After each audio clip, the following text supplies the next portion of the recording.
Bonjour et bienvenue dans ce nouvel épisode de Les Clés du Maroc. Aujourd'hui, je reçois Maxime Parpex, fondateur de Wally Invest, opérateur immobilier en France et à l'étranger, et qui aujourd'hui va nous parler de sa première opération à Marrakech. Restez bien au bout jusqu'à la fin de l'épisode, car vous aurez une surprise. À tout de suite. Bonjour Maxime, merci d'être là pour ce nouvel épisode des Clés du Maroc. Je suis vraiment très content de te recevoir aujourd'hui parce qu'en plus notre rencontre a une petite histoire. C'est que ça fait quasiment un an, jour pour jour, qu'on s'est rencontrés. C'était au salon Next Gen Patrimoine organisé par mon ami Florian Fresnay.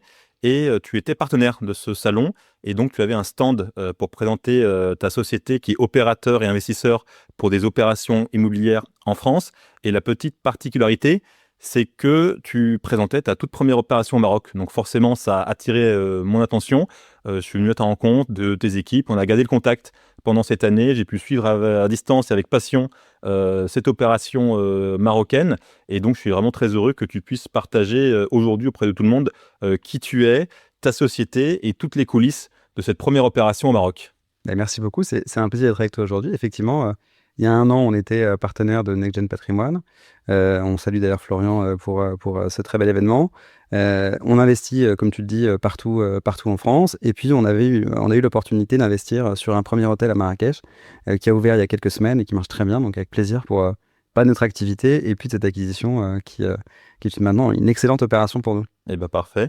Et avant d'en parler, parlons d'abord de toi. Qu'est-ce que c'est ton comme parcours académique ou professionnel? Comment tu t'es retrouvé dans l'immobilier? Comment tu t'es retrouvé à créer ta société? Voilà, enfin, qu'est-ce que tu as fait comme études? En fait, avant toute chose, j'ai été passionné d'hôtellerie très vite. J'ai un souvenir d'enfant dans un hôtel à Bruxelles, d'ailleurs, en famille, à Noël, de voir un sapin de Noël qui était pour moi absolument gigantesque.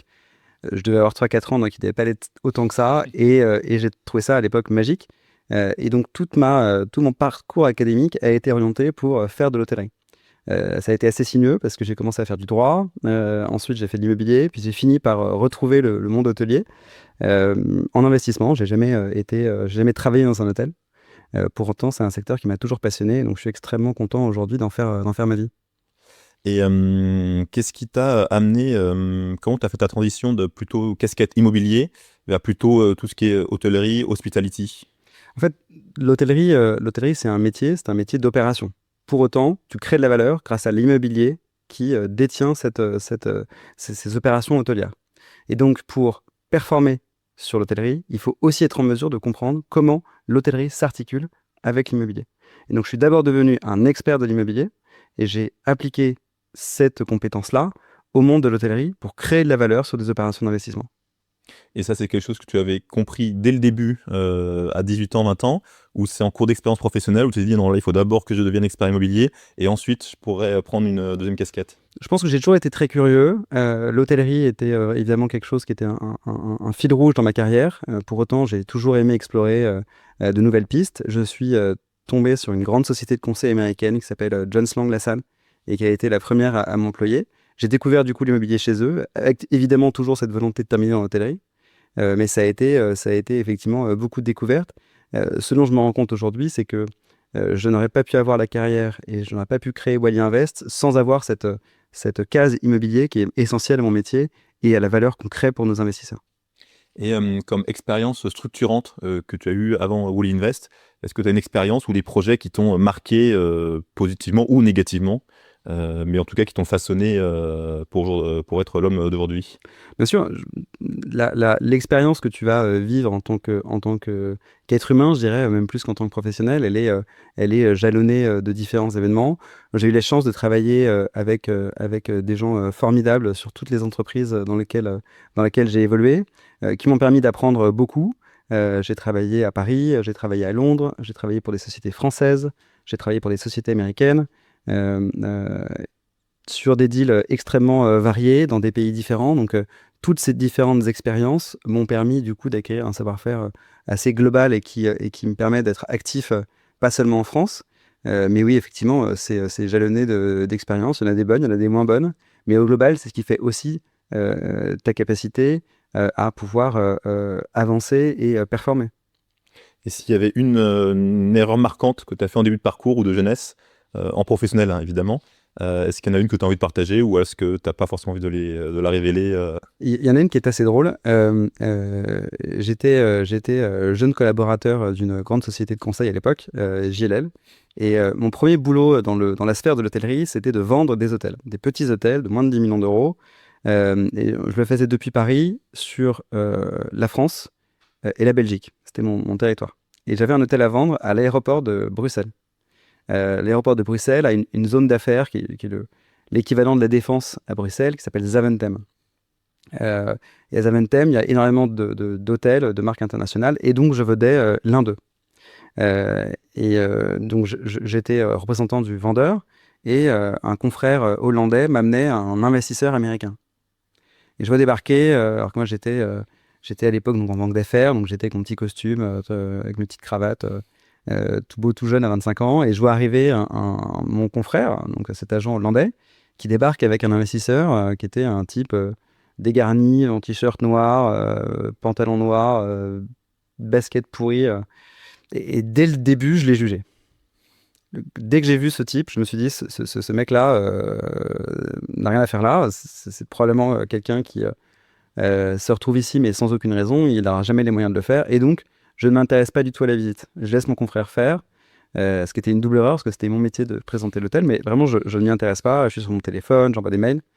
Et j'ai appris plus tard que cette fameuse personne, cet investisseur américain, était l'un des plus gros investisseurs hôteliers aux États-Unis. Il avait 2 hôtels sur Times Square et j'étais passé complètement à côté du sujet uniquement parce que je l'avais jugé immédiatement sur les apparences. Ça m'est arrivé qu'une seule fois. Après, ça a été fini. Depuis, c'était ma principale erreur, ne jamais juger quelqu'un sur ses apparences. Et finalement, il a comme acheté l'hôtel ou pas? Absolument pas. T'as une cru qu'il n'allait pas acheter finalement. C'est peut-être pour ça la vraie raison. Et aujourd'hui, est-ce qu'il y a une compétence qui pour toi est devenue indispensable pour diriger des projets qui mélangent immobilier et hôtellerie? Je pense que pour réussir dans le monde de l'investissement hôtelier, il faut de la souplesse. Il faut être en mesure de pouvoir travailler avec des financeurs, des investisseurs, des banques, des opérateurs et être la pierre angulaire qui réunit toutes ces compétences pour créer de la performance. Et c'est ça aujourd'hui le savoir-faire le plus essentiel dans le métier, c'est savoir conjuguer ces différentes sphères de compétences et les mettre ensemble. Et comment tu t'es retrouvé à créer Wally Invest? C'était un projet que tu as déjà préparé depuis longtemps, ça s'est fait par pure opportunité. Et s'il fallait que tu présentes donc ta société à ceux qui nous écoutent, comment tu la décrirais?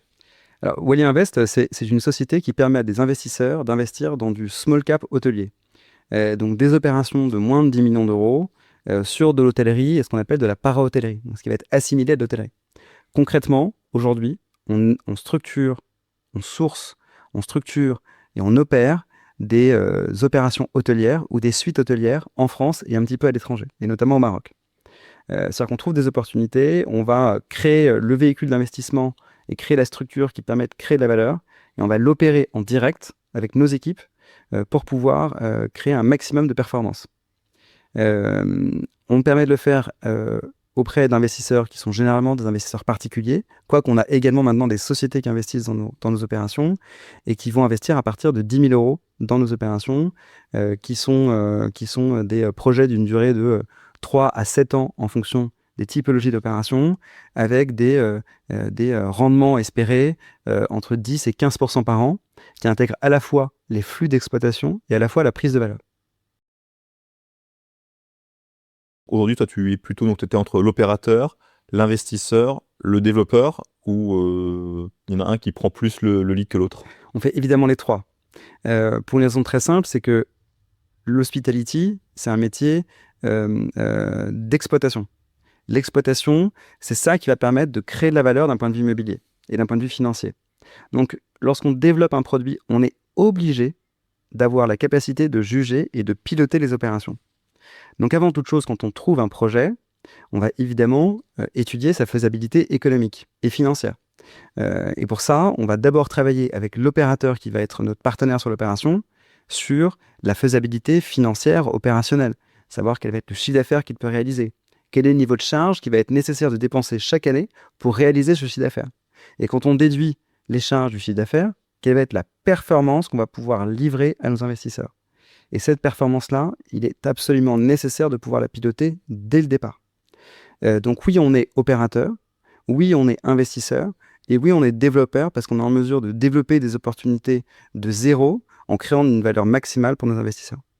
Et tout à l'heure, tu disais que tu avais comme type d'actifs, donc tu avais l'hôtellerie, la para-hôtellerie.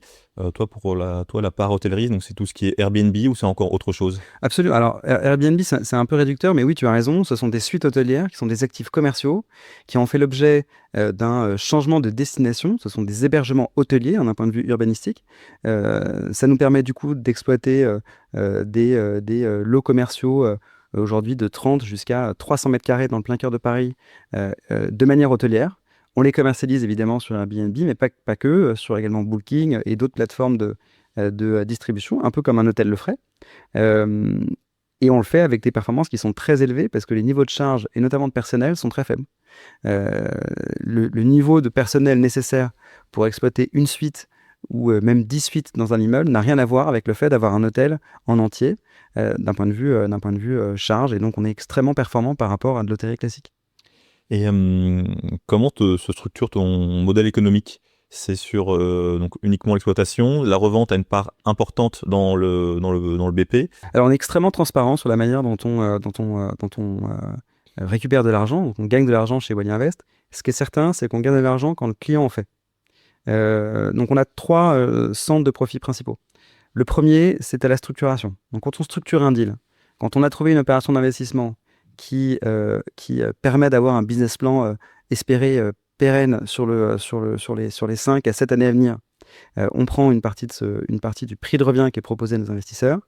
Ensuite, on a un frais d'exploitation qui est assez faible parce qu'on a aussi un opérateur à qui on délègue la gestion opérationnelle pure. Et enfin, on a ce qu'on appelle un carry d'intérêt, qui est donc une partie de la surperformance faite par nos investisseurs. Mais ce carry d'intérêt, il ne fonctionne que si nos investisseurs gagnent. Concrètement, ça veut dire que si tu investis par exemple 100 000 euros, si on te rend moins que 100 000 euros à la fin parce qu'on n'a pas réussi à vendre aussi cher qu'on espérait l'actif à l'issue de l'opération, on ne gagnera pas 1 euro sur l'opération à la sortie. D'accord, donc ça permet en plus d'inciter Exactement. les clients à faire confiance, En fait, ça nous permet d'être alignés avec nos investisseurs. On ne gagne que si eux gagnent. ce qui est assez smart comme mouvement. Donc c'est-à-dire que Wall Invest est obligé de gagner pour espérer avoir des fees, parce qu'effectivement il y a beaucoup de structures qui d'abord facturent, prennent des fees et ensuite potentiellement le client peut gagner quelque chose. En fait, ce qui est important de noter, c'est que, et ça c'est aussi lié à mon passif d'investisseur professionnel, aujourd'hui je m'adresse à des investisseurs particuliers. Donc je propose de l'investissement retail avec Wally Invest. À l'instar de ce que je faisais avant, à savoir investir l'argent de fonds d'investissement, de fonds de pension américains. Lorsque vous êtes investisseur professionnel, vous refusez de voir des opérations dans lesquelles des gens investissent sans forcément être alignés avec eux en termes de performance. C'est absolument essentiel. Et donc, on a voulu avoir le même niveau d'alignement qu'on l'aurait avec des investisseurs professionnels avec nos investisseurs à nous. Et aujourd'hui, comment tu choisis tes marchés pour investir? C'est par ceux que tu connais depuis tout le temps, c'est par opportunité. C'est quoi la méthode chez Wall Invest? Alors d'abord, on a la chance de faire partie d'un des plus grands marchés touristiques au monde. Paris est la première destination touristique sur la planète. Ça fait de la France un terrain de jeu extrêmement important d'un point de vue hospitality pour travailler en termes d'investisseurs. Concrètement, la France est très équilibrée à la fois en termes de demande. La demande en France, elle est à la fois loisir et à la fois business. Ce qui fait que lorsque l'un flanche, l'autre prend le pas et permet de conserver des performances très élevées. On l'a vu par exemple avec les JO en 2024. Les JO ont eu cet effet d'avoir une demande loisir qui était un peu plus faible, mais par contre la demande business a comblé ce que la demande loisir n'a pas fait. Ensuite, la France a également une demande qui est très équilibrée en termes de pays d'origine, entre guillemets, de la clientèle. Un client sur 2 est étranger et 8 clients sur 10 sont européens. Ça permet aussi d'avoir un très bel équilibre de la demande en France entre clientèle étrangère et clientèle française. Donc on se concentre principalement sur la France, parce que c'est le terrain qu'on connaît.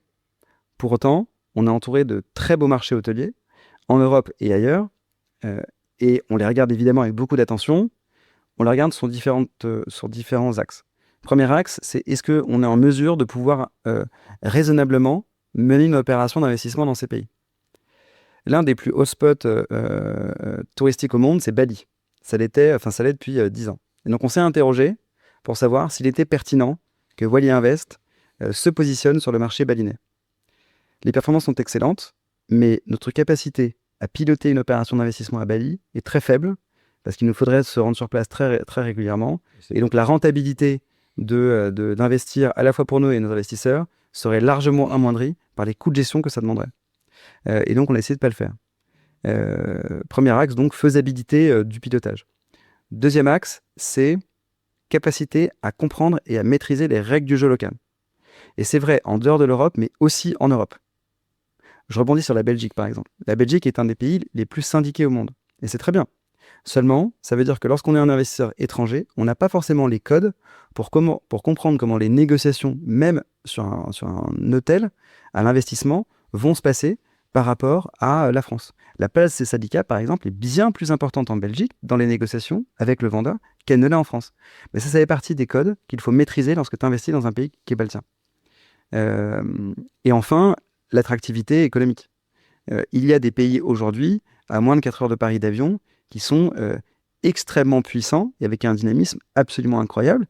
Et c'est notamment le cas du Maroc, dans lequel on a acheté un premier hôtel en juillet 2025 et on est en train de recommencer en ce moment sur ce premier semestre 2026.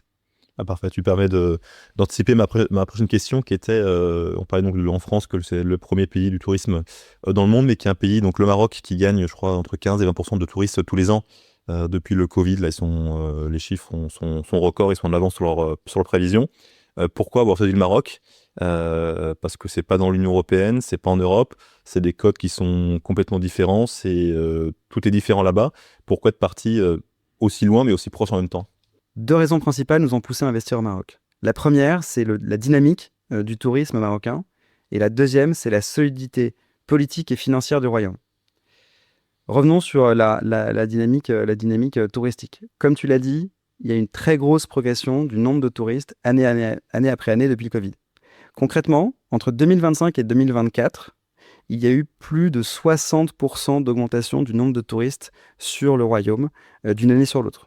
14 millions en 2024, 20 millions en 2025, alors que le royaume avait plutôt parié sur 17. Donc on a doublé le nombre de visiteurs supplémentaires qu'il y a eu sur une seule année. Et ça, lorsqu'on se balade au Maroc, ça se voit visuellement. On voit visuellement le nombre de touristes qui augmente année après année. Deuxième élément extrêmement fort, c'est la solidité du pays. Le Maroc est un pays qui est extrêmement stable et qui, par ailleurs, commence à avoir une vraie reconnaissance internationale économique. En octobre 2025, le Royaume a obtenu l'Investment Grade de Standard & Poor's, qui est la gratification obligatoire pour un pays s'il souhaite voir des investissements étrangers et notamment nord-américains. Ça permet aujourd'hui au Maroc d'être sur la carte des pays dans lesquels les plus gros fonds américains et asiatiques peuvent investir. Ce qui n'était pas le cas jusqu'à maintenant.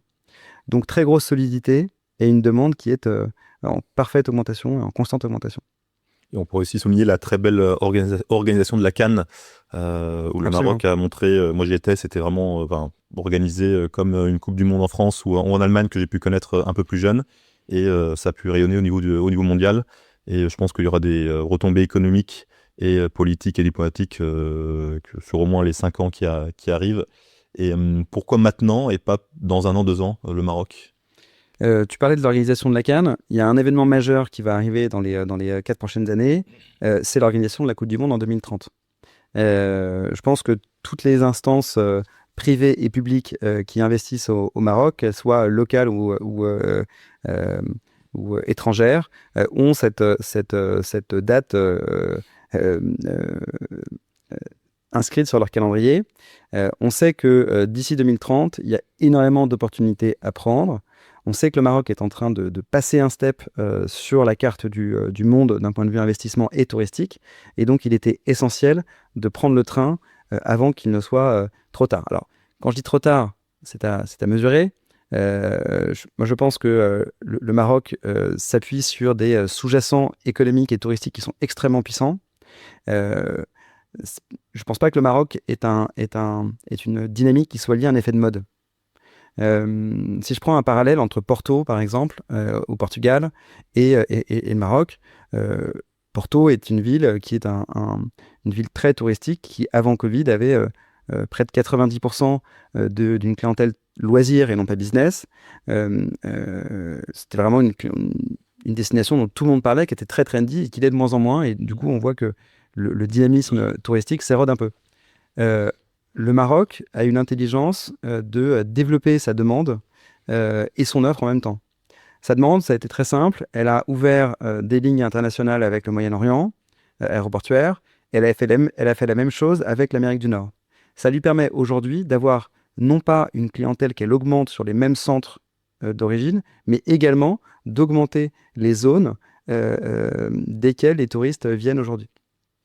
Ensuite, sur l'offre, elle renouvelle également son offre, avec notamment son plan de 600 millions d'euros qui est destiné à développer les infrastructures touristiques du pays. Ça permet, en plus de cet afflux de nouveaux touristes, de développer les infrastructures hôtelières et de pouvoir construire une offre qui est de plus en plus haut de gamme et qui répond du coup à la clientèle des Américains, des Canadiens et des pays du Golfe, et puis aussi d'une nouvelle clientèle européenne qui est heureuse d'avoir des actifs toujours plus haut de gamme au Maroc, alors que c'était peut-être un petit peu moins le cas avant. Et qu'est-ce qui t'a surpris positivement et négativement quand tu as commencé à découvrir le Maroc comme terre d'investissement immobilier? Moi, ce qui me fascine dans ce pays, c'est ses capacités à aller extrêmement vite. Lorsque je me suis intéressé à l'investissement au Maroc, j'ai passé beaucoup de temps l'année dernière. Et j'avais été 6-7 mois avant avec des amis pour un anniversaire. Je ne suis pas le premier à avoir fait un anniversaire à Marrakech, mais Et pas le dernier. pas le dernier non plus. Et du coup, j'avais été marqué déjà l'année dernière de voir la différence à la fois en termes de touristes, de nombre de touristes dans la ville, mais également en termes d'offres. Aujourd'hui, parce que c'est le cas à Marrakech, mais ce n'est pas le cas que à Marrakech, il y a un nombre de restaurants haut de gamme qui ont ouvert avec des cuisines extrêmement fines, de lieux de vie, et pas seulement festifs, mais de lieux de vie très haut de gamme qui n'existaient pas 6-7 mois auparavant. Et à chaque fois que je vais au Maroc, on me présente des lieux formidables dans lesquels on a envie d'investir, des opérateurs qui ont fait leur renommée en Europe et qui reviennent s'installer au Maroc pour pouvoir justement développer leurs arts. Donc moi voilà, première chose, c'est que je suis fasciné par la capacité de ce pays à s'inventer. Notre associé Reda Beherili, qui est la personne avec qui on investit au Maroc, me dit souvent que le Maroc est une terre d'entrepreneurs. Ça se voit. Ça se voit. Il y a énormément de développement et une jeunesse qui est en train de changer les codes de ce qu'est l'hospitality au sens large dans le pays. Donc le dynamisme. Effectivement, c'est un ressenti que j'ai là-bas. Et pas uniquement sur la partie immobilière, le côté entrepreneurial. Il y a une vraie dynamique qu'on a perdue en France sur le côté entrepreneur et qui fait plaisir à voir là-bas, que les jeunes de 20 ans n'ont pas peur de se lancer. Ils essayent, ça marche, tant mieux. Ça marche pas, ça leur fera de l'expérience et ils vont réessayer plus tard. Donc c'est peut-être ce qui explique le dynamisme, en tout cas chez les jeunes marocains, et qui fait que le pays devient de plus en plus attractif pour les touristes et aussi pour tous les MRE qui reviennent aussi au Maroc. C'est un vrai mouvement. Il faudrait que j'en parle dans un podcast peut-être dédié là-dessus, parce que on pourrait parler là-dessus 1 heure. Toi, aujourd'hui, c'est quoi les plus gros risques pour un investisseur étranger quand il arrive au Maroc ou à Marrakech? Je pense qu'il n'y a pas de risque particulier spécifique au Maroc ou à Marrakech. Je pense que de manière générale, lorsqu'on investit dans un pays qui n'est pas le sien, il faut être sûr de le faire avec les bonnes personnes et de la bonne manière. À partir du moment où tu investis dans une zone qui n'est pas la tienne, il faut être absolument certain de comprendre la dynamique, comprendre les prix. Quels sont les prix du marché?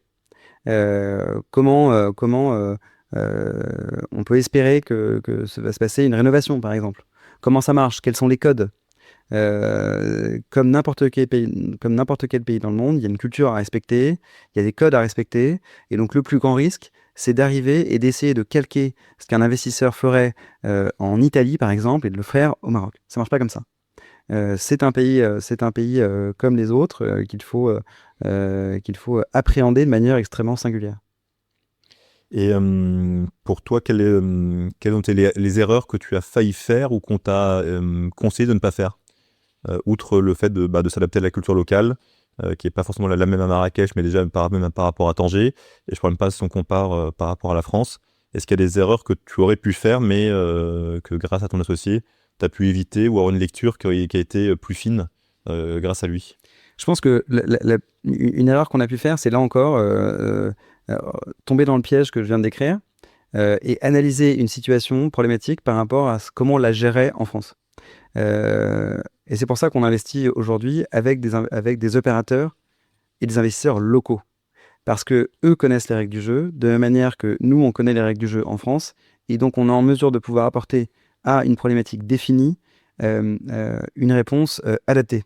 Et je pense que c'est ça le plus gros risque qu'on a failli prendre, c'est avoir une grille de lecture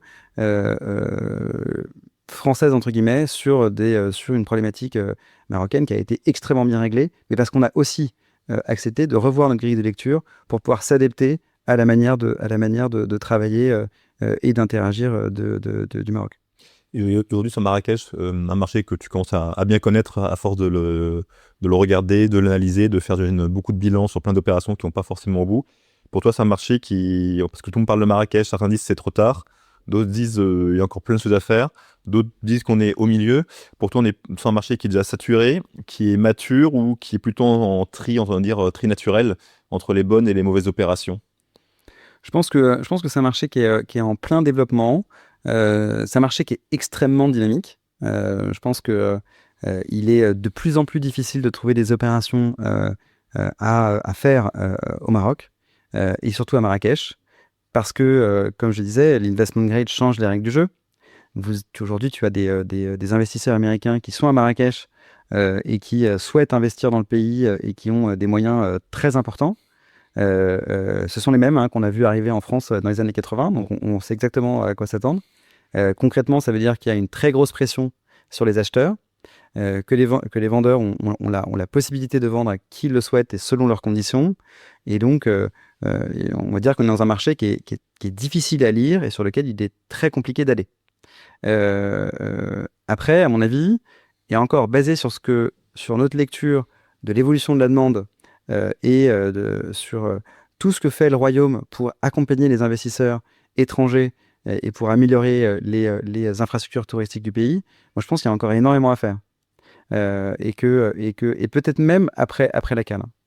Il n'est pas du tout impossible que la Cannes ait un effet d'accélération, mais pas forcément un effet de pic comme on l'espère. Alors, oui, effectivement, on ne retrouvera peut-être pas aussi vite la fréquentation qu'on aura pendant la Coupe du Monde, pardon, en 2030, qu'une année avant. Mais pour autant, tous ces grands événements internationaux, et on va le voir en France pour les JO, parce qu'on l'a vu à Londres, on l'a vu à Rio, ont un effet de traîne de 4 à 5 ans qui suivent en fait l'événement. Parce que ce sont des événements qui sont diffusés en mondiovision, et donc on voit concrètement les touristes venir après avoir vu une destination pendant un match. Donc, non, moi je pense qu'il y a encore beaucoup à faire et on n'est pas au bout de nos surprises en termes de développement sur la ville de Marrakech en particulier, mais sur le Maroc de manière générale. Et est-ce que créer de la valeur à Marrakech, c'est facile ou ça demande quand même pas mal de travail? Je pense que c'est de plus en plus difficile pour plusieurs raisons. La première, c'est qu'il y a de plus en plus d'investisseurs et donc, évidemment, la pression à l'achat est plus forte. Concrètement, ça veut dire qu'on achète plus cher aujourd'hui qu'on l'achetait il y a encore un an, voire la semaine dernière. Et je pense que ça va coûter encore plus cher dans 3 semaines. Première raison. La deuxième raison, c'est que il y a de plus en plus d'acteurs de très haut niveau qui inscrivent des projets à long terme sur la ville. Ça veut dire que tu ne peux pas te contenter aujourd'hui d'ouvrir un hôtel avec une belle direction artistique.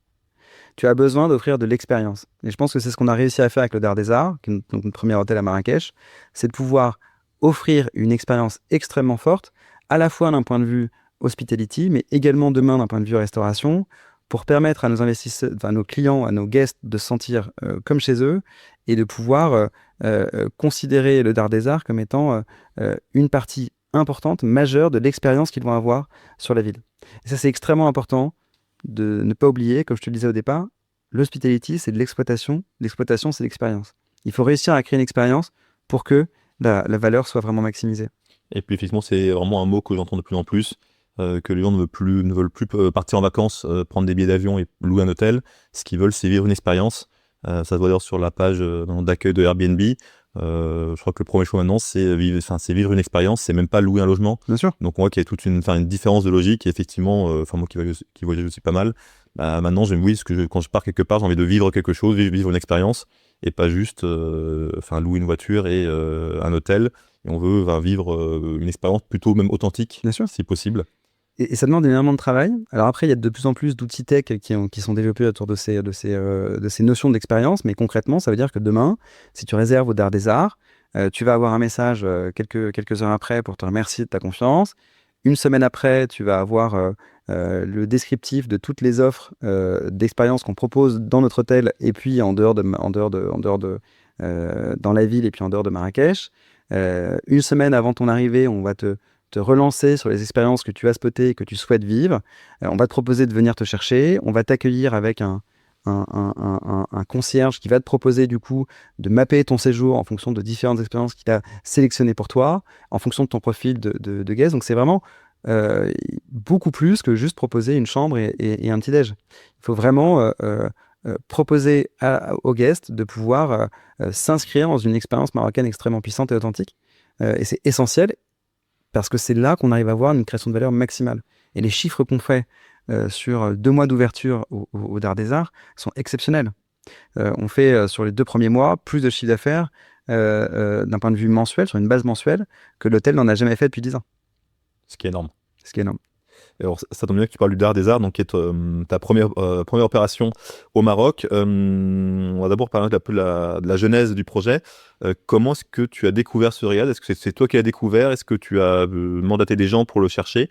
Comment est-ce que tu es tombé sur cette pépite? Parce que j'imagine que tu as dû en faire beaucoup de visites avant de tomber sur l'hôtel qui coche toutes les cases ou presque toutes les cases que tu avais fixées. Alors, c'est important que tu parles de ça. Il est essentiel de comprendre que lorsque tu fais de l'investissement en hôtellerie, c'est généralement pas toi qui trouves l'hôtel, c'est ton opérateur. Parce que c'est l'opérateur qui va construire la valeur que tu vas défendre et que tu vas structurer d'un point de vue financier. Concrètement, ça veut dire que cette opération, on s'est d'abord intéressé sur on s'est d'abord penché sur l'identité de la personne avec qui on voulait le faire et après identifier l'actif avec lequel on allait créer cette valeur-là.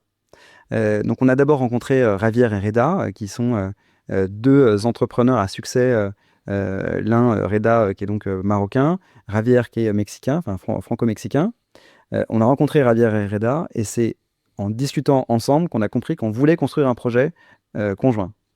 Et une fois qu'on avait décidé qu'on allait construire ce premier actif à Marrakech, on a lancé notre recherche et elle a été leadée par l'opérateur parce que à partir du moment où on trouve un hôtel et qu'on va l'acheter pour l'exploiter, c'est Javier et Reda qui sont nos associés dans l'opération, qui sont même majoritaires.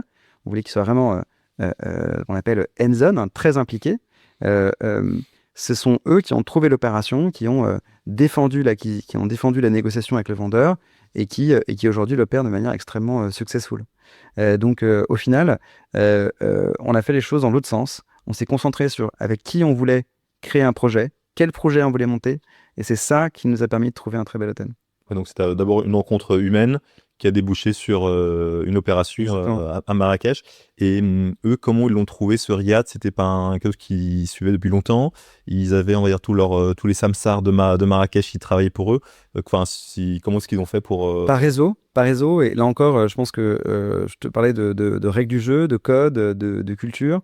Reda est marocain. Il est très introduit dans les milieux économiques marocains et marrakchi. Et donc, il avait rencontré les bonnes personnes qui étaient en mesure de pouvoir lui trouver la bonne opération. Et c'est grâce à ça qu'on a trouvé le Dard des Arts. Et quels critères ont été décisifs pour que tu dises « Ok, on y va ». Le premier critère, lorsqu'on fait de l'investissement immobilier et hôtelier, c'est le premier critère pour les deux, c'est la localisation. Il faut toujours investir dans une très bonne localisation. Ensuite, capacité à créer de la valeur. Et enfin, capacité à exécuter les rénovations nécessaires pour arriver à créer cette valeur. Sur le premier point, la réponse est assez facile à trouver. Tu sais où est-ce qu'il faut investir.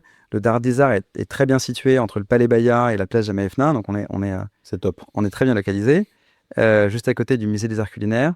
On a ensuite, en termes de création de valeur, identifié un potentiel énorme grâce à des espaces qui n'étaient pas utilisés en chambre, mais qui pouvaient l'être. Et donc, sur un hôtel qui ne comptabilisait que 9 chambres, on a réussi à sortir 13 chambres après rénovation.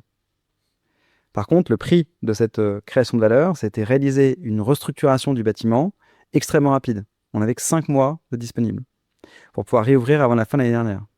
Et donc, troisième critère, être en mesure de pouvoir créer cette valeur extrêmement rapidement. Et c'est là encore que l'empreinte locale de nos associés et opérateurs a été essentielle. C'est que cette rénovation, c'est pas en 5 mois qu'il en fait, c'est en 4 mois et demi. Et ça nous a permis du coup de rentrer dans un BP et de faire une opération qui va être exceptionnelle pour nous et nos investisseurs. Alors que normalement sur les travaux, quand c'est 5 mois, c'est plutôt 7 ou 8 que 4 mois et demi ou 4 mois. Alors ça par contre c'est une règle qui est universelle, c'est que si tu veux que ça se passe bien, il faut être sur place.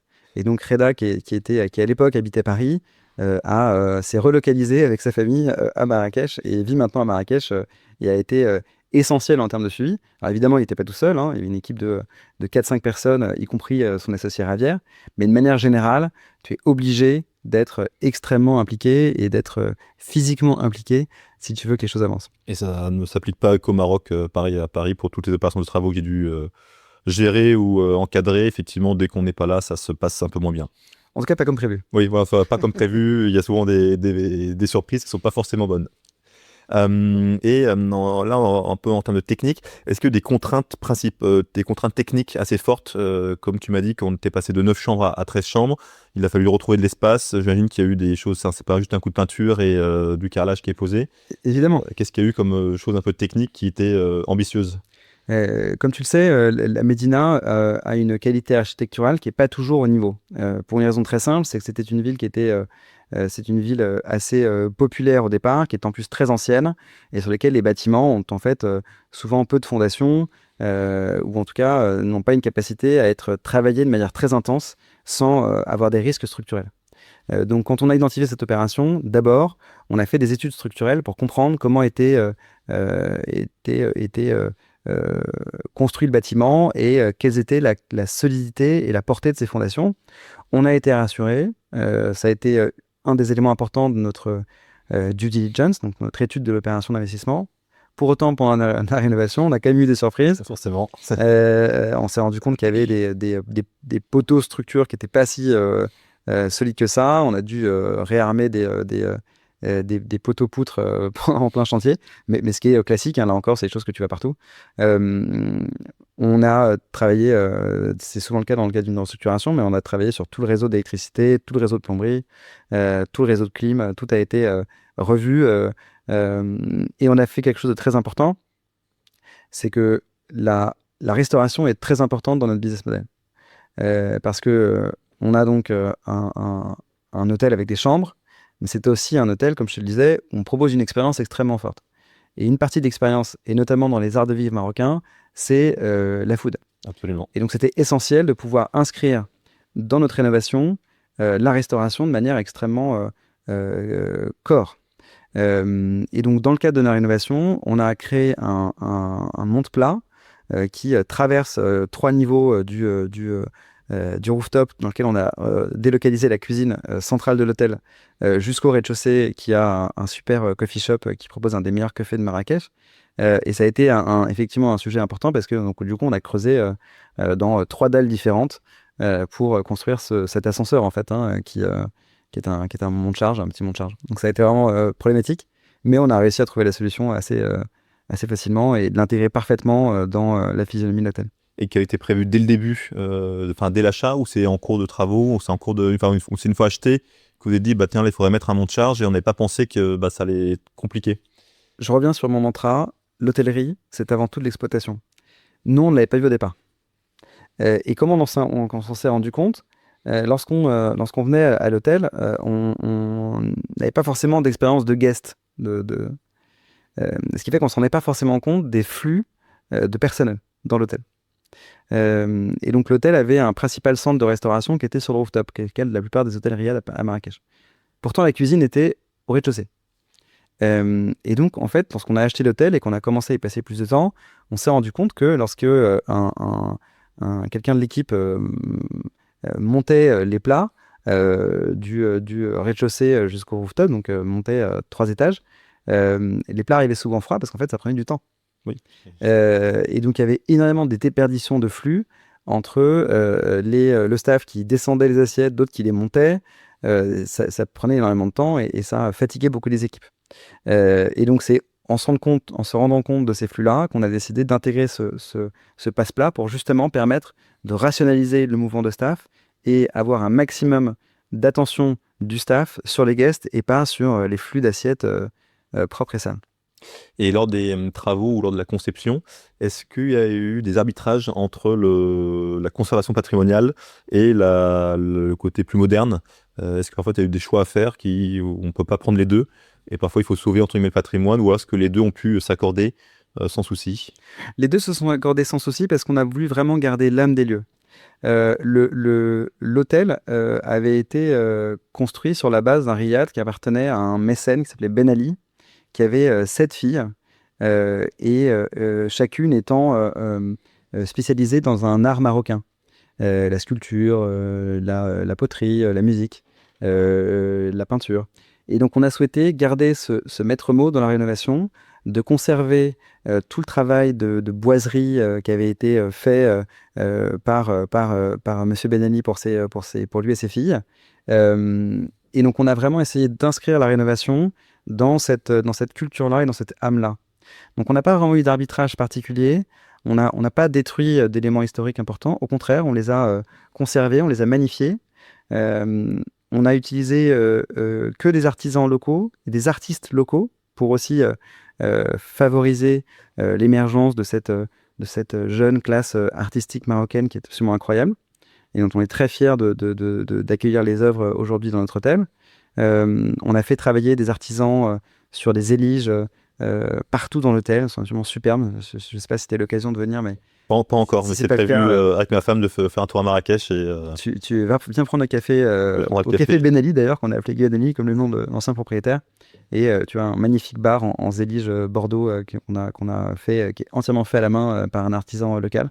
Donc on a vraiment inscrit cette rénovation dans un savoir-faire local et puis dans une âme historique de l'immeuble. Donc non, on n'a pas eu trop d'arbitrage à faire, au contraire, on s'est appuyé sur ce qui existait déjà. Et comment est-ce que tu as positionné le Dard des Arts en termes d'actifs hôteliers, plutôt du haut de gamme, du luxe, aujourd'hui, qu'est-ce que c'est que le Dard des Arts c'est quoi son positionnement? Le Dard des Arts, c'est aujourd'hui l'un des hôtels lifestyle les plus courus de la ville. Pour une raison simple. Le marché hôtelier Marrakech est concentré sur différentes zones.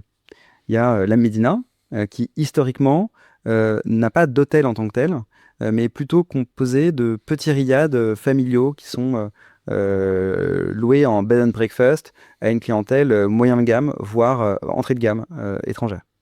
Il y a ensuite l'hivernage et la Palmeraie qui sont devenus les lieux phares de l'hôtellerie de luxe international.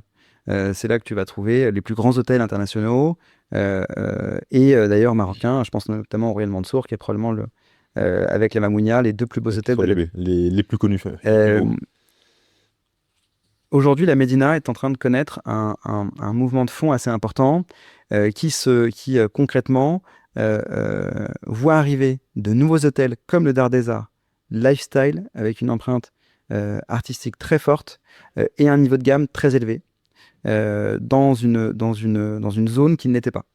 Et donc aujourd'hui, on est probablement l'un des hôtels les plus trendy de la Médina. Et aujourd'hui, en termes de clientèle, qu'est-ce que c'est comme clientèle? C'est une clientèle qui est plutôt haut de gamme, c'est une clientèle qui est européenne, qui est étrangère, qui est marocaine, qui est du tourisme national, ou t'as pas encore de chiffres comme tu n'as que 2 mois d'exploitation pour l'instant? Malgré le fait qu'effectivement l'ouverture soit récente, enfin la réouverture soit récente, on a quelques grandes tendances. La première, c'est qu'on a principalement une clientèle étrangère. Les premiers pays d'où viennent nos clients sont les États-Unis, l'Angleterre et l'Europe, de manière générale. Mais la France est au final que 5e en termes de destination de provenance de nos clients. On a une clientèle qui est plutôt jeune, entre 30 et 50 ans, et qui est à la recherche justement d'une expérience forte et de faire du Dard des Arts un socle sur lequel construire une expérience et un voyage à Marrakech, voire en dehors. Puisque tu parles d'expérience, qu'est-ce que tu voulais ou que tu veux que le client ait comme expérience en arrivant au Dard des Arts? Qu'est-ce qui a été conçu dès le début? Est-ce qu'il y a des choses qui ont été modifiées? Parce qu'entre la théorie et la pratique, parfois il faut s'adapter. Mais pour toi, c'est quoi l'expérience d'un client au Dard des Arts? Je pense que l'expérience d'un client au Dard des Arts, il faut qu'elle soit calquée sur les arts de vivre marocains. D'abord, une très forte hospitality. Il faut qu'on soit en mesure de pouvoir accueillir de manière absolument parfaite un guest dans une chambre parfaitement décorée, avec un personnel déjà au courant des attentes et des choix ou des préférences d'un client. Ensuite, il faut proposer une offre restauration extrêmement puissante. Pour ça, on a eu la chance de s'associer avec David Toutain, qui est un des plus grands chefs français, qui est 2 étoiles Michelin, et qui va leader la restauration sur le Dard des Arts et sur nos futurs restaurants et hôtels à Marrakech. On a fait venir l'une des meilleures machines à café au monde dans notre Dard des Arts. Ce qui explique pourquoi le café est aussi bon. Il n'y en a que 3 à Marrakech. Il y en a une à la Mamounia, une chez nous et une autre chez un pâtissier français qui a une boutique à Marrakech. Donc on propose un super café. Et d'ailleurs, dans les reviews, on a énormément de mots sur ce café qui est délicieux. C'est vrai qu'il est top. Donc restauration très forte. Mais on va dire que l'art de vivre culinaire marocain ne se résume pas uniquement à goûter, c'est aussi cuisiner. Et donc on s'est associé avec le Musée des Arts Culinaires pour pouvoir proposer des cours de cuisine dans ce magnifique bâtiment que tu connais peut-être, mais que je t'invite à découvrir, qui est à côté de la place des Ferblantiers, à côté de notre hôtel, qui est un magnifique bâtiment dédié aux arts de vivre culinaires marocains, art de la table et nourriture. Et donc, tu peux découvrir comment faire de la cuisine marocaine, c'est super. Ensuite, évidemment, le bien-être. Donc, on a un spa qu'on a rénové, qui a rouvert et qui est absolument sublime, et qui permet aussi à un guest qui vient des États-Unis, qui a fait 10 heures de vol, de pouvoir se reposer et prendre 1 heure pour faire un spa hammam chez nous. Et puis ensuite, évidemment, découvrir la Médina, mais pas que, aller dans le désert, voir la Palmeraie et les différentes oasis autour de Marrakech, voir l'Atlas et Essaouira. Ça fait partie aussi des éléments qu'on veut proposer aujourd'hui à Marrakech, parce qu'un touriste qui vient à Marrakech va faire de Marrakech en fait son socle pour découvrir tous les points d'attention majeurs autour de Marrakech. J'ai cité l'Atlas, Essaouira et le désert. Et donc il faut être en mesure de proposer en termes d'expérience un circuit qui propose ces différents points clés là. Oui, parce qu'en plus, ce qui est bien avec Marrakech, c'est que chacun peut le vivre à sa façon. On peut le faire soit le côté plutôt festif, quand on a un anniversaire ou des EVG ou qu'on veut faire un week-end entre amis. On peut faire le côté plus sport, donc direction l'Atlas. Le côté plus expérience avec la partie désert qui reste toujours assez incroyable à vivre, surtout quand il y a un ciel dégagé avec toutes les étoiles. Et puis la partie restauration, où il y a une offre de restauration qui est hyper riche et variée. Toi, aujourd'hui, si tu avais une obsession, c'est quoi ton obsession sur l'expérience client? Est-ce qu'il y a vraiment sur une chose sur laquelle tu es intransigeant ou connu pour ça chez Wally Invest, ou tu sais que c'est là-dessus tu es attendu au tournant? Je suis très attentif aux finitions. Finition notamment des travaux. Je te donne un exemple. Lorsque j'ai visité la première fois l'hôtel avant qu'on achète, j'ai été très agréablement surpris par la qualité de l'entretien du bâtiment. Il n'y avait pas un bout de boiserie qui était abîmé. Il n'y avait pas d'arête de l'angle d'un mur qui avait pas été reprise. Le propriétaire qui nous vendait l'hôtel avait fait extrêmement attention à maintenir l'hôtel à un niveau de qualité extrêmement fort. Ça, je pense que c'est extrêmement essentiel lorsque tu vends des chambres à plusieurs centaines d'euros. Tu es obligé de pouvoir proposer un service et un niveau d'entretien extrêmement fort. Et donc, je suis très attentif à ça. Tu vois, je pense que tu ne trouveras pas d'assiette fêlée, par exemple, au Dard des Arts.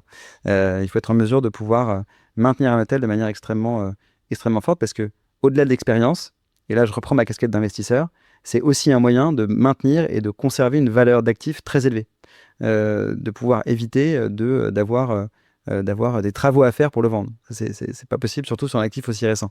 Et donc, il faut être certain que tout au long de sa vie d'hôtel, ou en tout cas tant qu'on sera nous investisseurs, propriétaires, il faut être certain qu'ils sont entretenus de manière absolument parfaite. Et tu parlais tout à l'heure beaucoup donc de la partie restauration, la partie café, ce qu'on appelle le F&B, donc le Food and Beverage. Pour toi aujourd'hui, c'est une activité vraiment à part entière qui est, je sais pas, qui fait 20-30% ou peut-être plus ou moins sur le chiffre d'affaires de l'hôtel. Et c'est pour toi un centre de profit ou c'est aussi un centre d'attractivité pour attirer des clients, voire même des gens de l'extérieur? Là encore, si on revient sur la notion d'expérience, le F&B va être un centre de profit parce qu'il doit être un centre d'attractivité. Tu ne peux pas aujourd'hui créer de la valeur sans avoir un produit qui est extrêmement fort et fini.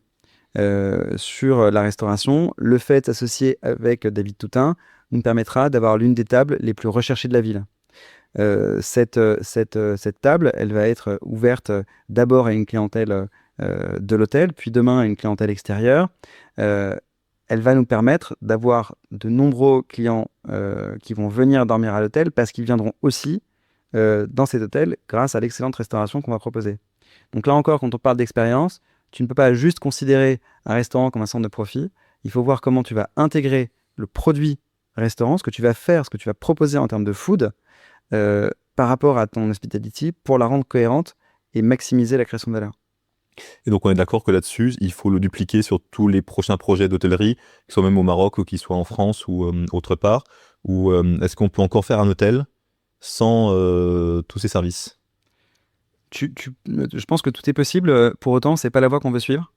On veut absolument conserver et maximiser et maintenir un niveau élevé de performance et de valeur immobilière et d'exploitation grâce à l'offre qu'on propose.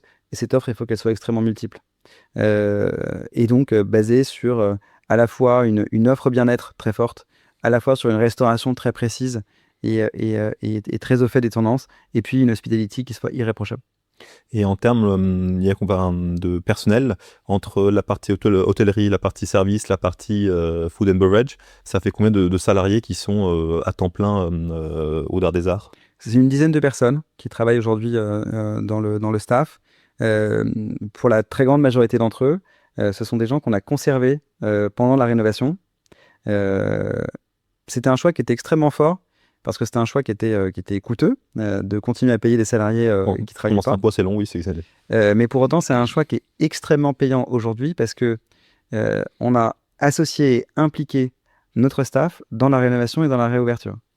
Il suffisait de voir le visage des femmes de chambre, des employés du front office, lorsqu'ils ont découvert leur hôtel, l'hôtel qui avait rouvert et dans lequel ils allaient pouvoir de nouveau travailler.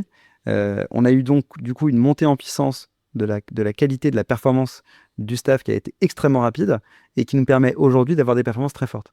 Donc l'investissement qu'on a réalisé pendant les travaux de conserver notre staff a été immédiatement payant dès la réouverture parce que le staff maîtrisait déjà l'hôtel sur lequel il travaillait pour la plupart depuis de nombreuses années. Et j'imagine que ça a pu se voir dans le retour des clients, les avis sur la partie staff ou la partie hôtellerie. C'est quoi un peu le retour des clients, les premiers retours en 2 mois à chaud Exceptionnel. Exceptionnel. Je crois qu'on a 5 sur 5 sur TripAdvisor. On a même eu des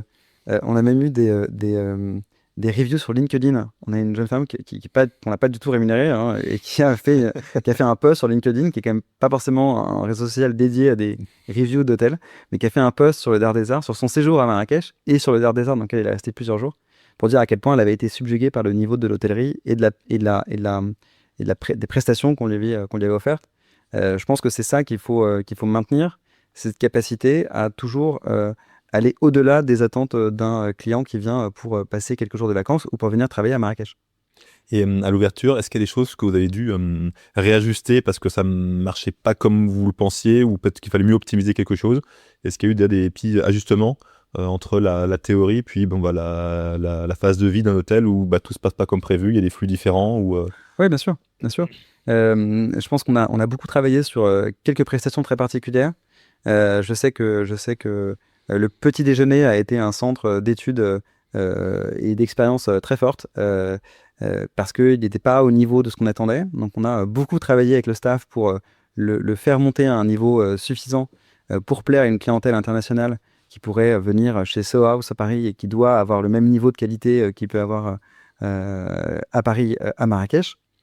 On a également travaillé sur la capacité de notre staff aussi à s'adapter aux demandes des clients, ou de ne pas s'adapter d'ailleurs, trouver le juste milieu.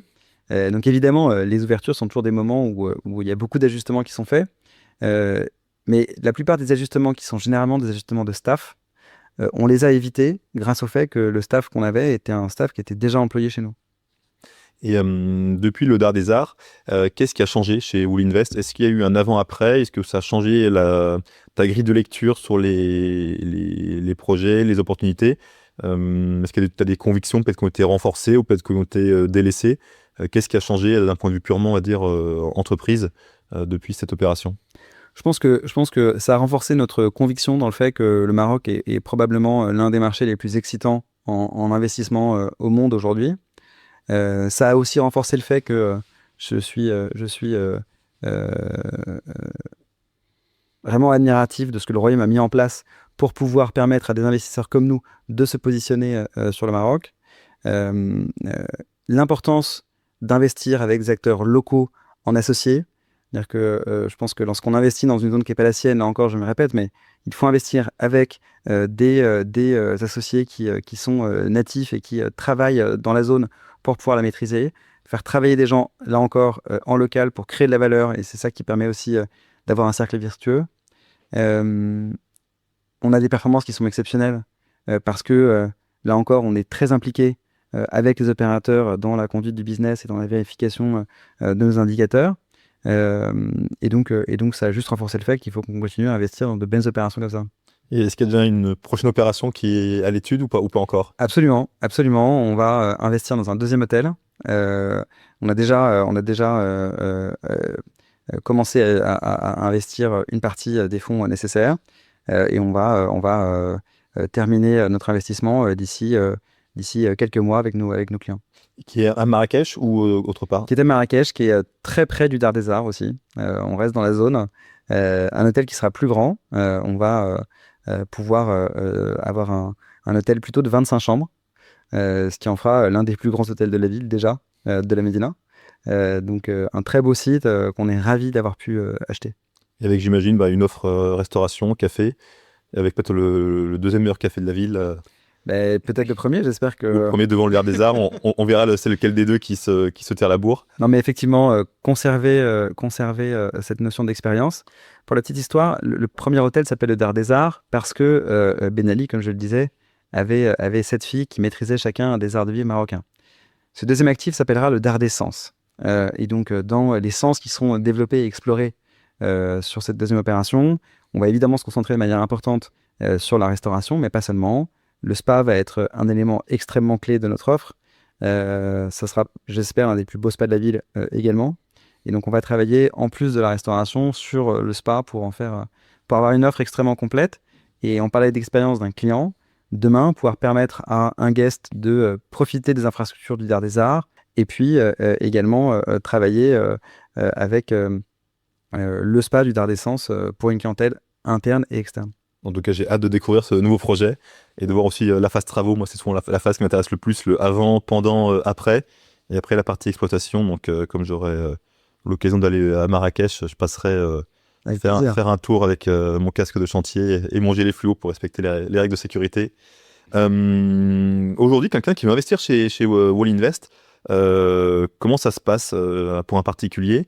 Il y a un ticket minimum, il y a un ticket maximum peut-être aussi. Est-ce que c'est facile? Est-ce que c'est un peu plus compliqué? Est-ce qu'il y a des règles qui encadrent tout ça? Alors, on s'inscrit dans une démarche assez simple. Nous émettons des prospectus simplifiés auprès de l'autorité des marchés financiers pour chacune de nos opérations, qui sont des opérations d'investissement comprises entre 1 et 5 millions d'euros de fonds investis. Nos investisseurs ont la possibilité d'investir sur nos opérations via une interface tech qu'on a développée et qu'on maîtrise. C'est notre plateforme d'investissement qu'on développe avec nos salariés développeurs aujourd'hui. L'inscription est assez simple. On demande à nos clients de prouver leur identité via une procédure de KYC qui est assez classique. Et ensuite, on donne à nos clients accès à un compte bancaire qui est à leur nom et qui leur permet d'investir dans nos opérations et de récupérer le fruit de leurs investissements. Ça prend de quelques minutes à quelques jours en fonction des vérifications nécessaires sur des situations parfois un peu particulières. On peut investir de partout dans le monde. Alors, à l'exception des États-Unis, aujourd'hui on limite nos investissements hors US, nos investisseurs hors US, mais pour le reste, pas de difficultés particulières. Et effectivement, des tickets minimum de 10 000 € sur nos opérations. Et quand on investit, on peut choisir son projet ou c'est tous les projets, c'est un sort de pot commun qui va être redistribué dans tous les projets? Alors, chacun de nos investissements est proposé de manière unitaire. Et ça permet d'ailleurs à nos investisseurs de s'exposer à plusieurs opérations. La plupart de nos investisseurs, d'ailleurs, investissent sur plusieurs deals. C'est-à-dire qu'ils vont investir un peu sur Marrakech, et puis un peu sur Paris, un peu sur Bordeaux, un peu sur Lyon, et ça permet de diversifier aussi son risque. Donc, non, c'est très important de comprendre que nous proposons des opérations, des club deals d'investissement, opération par opération. Et pour les auditeurs qui ont eu la patience et qui ont été curieux jusqu'au bout, est-ce qu'on peut leur faire un cashback ou un code promo pour les inciter à investir soit au Maroc, soit en France, ou peut-être pour la prochaine opération du Dard d'essence? Oui, bien sûr, je vais t'envoyer un code promo pour ton... Bon, le code promo, ce sera les clés du Maroc, on va le créer rapidement, puis on leur mettra un cashback que je décrirai post-épisode une fois qu'on aura négocié tranquillement.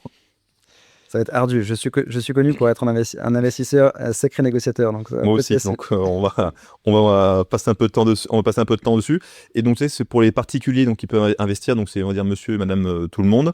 Est-ce que aussi tout ce qui est les CGP, donc les conseillers en gestion de patrimoine, est-ce que eux aussi investissent pour le compte de leurs clients chez Wally, ou pour l'instant tu t'orientes que vers les particuliers? Alors en réalité, on s'oriente principalement vers des professionnels aujourd'hui. Une immense majorité de nos investissements sont réalisés via des CGP qui présentent notre solution à leurs investisseurs et qui investissent chez nous. Non, bien sûr, avec joie pour rencontrer de nouveaux partenaires. On a déjà plusieurs centaines qui travaillent avec nous. Et donc, on est ravis de rencontrer de nouveaux. On a d'ailleurs toute une équipe commerciale qui est dédiée à nos relations avec nos partenaires CGP. Et donc, on est en mesure de pouvoir répondre rapidement et facilement à toutes les demandes qui pourraient arriver de nouveaux partenaires CGP. Très bien. Et pour finir l'épisode sur le Maroc et sur ta vision long terme, est-ce que tu vois un développement dans d'autres villes que Marrakech au Maroc, ou pour l'instant, pour les prochaines années, vous restez sur Marrakech parce que vous avez trouvé les associés parfaits pour faire des belles opérations sur place? Alors, nos associés et nous avons vocation à travailler ailleurs qu'à Marrakech. Nous intéressons au Maroc à différents marchés locaux. Je pense que Essaouira, Tanger font partie des villes dans lesquelles on souhaiterait se positionner si l'occasion se présentait. Après, on a aussi la réputation d'être très picky, donc de sélectionner avec beaucoup d'attention nos opérations. Il y a une petite phrase qu'on aime bien dire quand on investit, c'est que vaut mieux toujours ne pas faire une mauvaise opération plutôt que la faire. Donc on est très très attentif aux opérations qu'on sélectionne. Et comme je te le disais, assez dur dans la négociation pour être certain de le faire aux meilleures conditions pour nous et nos clients. Pour ce qui est du reste de notre expansion, on souhaitera très probablement se positionner sur d'autres secteurs, sur le pourtour méditerranéen. On regardera très probablement la France, évidemment, la Grèce, l'Espagne, Portugal, qui n'est pas en Méditerranée, mais oui, assimilé.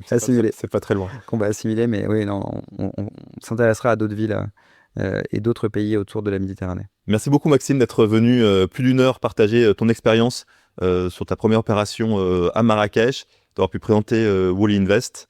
Et en tout cas, j'ai hâte de retourner à Marrakech pour voir tes 2 opérations. Merci Laurence, merci beaucoup. Et merci à vous d'être resté jusqu'au bout de cet épisode. Pour me soutenir, n'hésitez pas à vous abonner sur YouTube, sur Spotify, sur Deezer et sur Apple Podcast. C'est important pour me soutenir. À très bientôt.